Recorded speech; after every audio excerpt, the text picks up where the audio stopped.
चार दोस्त थे जिसमें गहरी दोस्ती थी।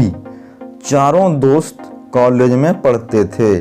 चारों एक ही क्लास में थे, इसलिए इनके बीच की दोस्ती काफ़ी गहरी थी। एक दिन कॉलेज में घोषणा की गई कि कुछ दिन बाद आपका परीक्षा लिया जाएगा, लेकिन ये बात ये चारों दोस्त भूल गए और परीक्षा की एक रात पहले ये चारों दोस्त पार्टी के लिए बाहर चले गए। अगले दिन जब चारों दोस्त कॉलेज गए तो उन्होंने देखा कि परीक्षा का टाइम ही खत्म हो चुका है। तब इन चारों दोस्तों ने एक प्लान बनाया और कार का ऑयल अपने कपड़े पर लगाया और अपनी प्रिंसिपल के केबिन में जाकर प्रिंसिपल से कहा, हमारी कार का टायर पंचर हो गया था, इसलिए हम परीक्षा नहीं दे पाए। प्रिंसिपल ने कहा, ठीक है, तुम कल कॉलेज आना, कल तुम्हारा परीक्षा ले लिया जाएगा।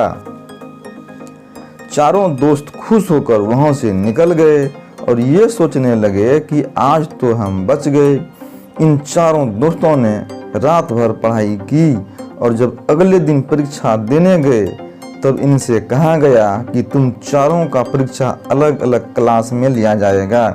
चारों दोस्त अलग अलग क्लास में जाकर बैठ गए, लेकिन जब इनके हाथ में प्रश्न पत्र आया तब इनकी आंखें खुली की खुली रह गई, क्योंकि प्रश्न पत्र में सिर्फ एक सवाल लिखा था कि कार का कौन सा टायर पंचर हुआ था।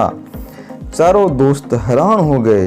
अब सोचने लगा कि कौन सी टायर का नाम लिखूं, आगे का कि पीछे का कि कौन सा, क्योंकि हम लोग तो अलग अलग रूम में बैठे हुए हैं, जो भी लिखेंगे वो तो चारों का मिलेगा ही नहीं।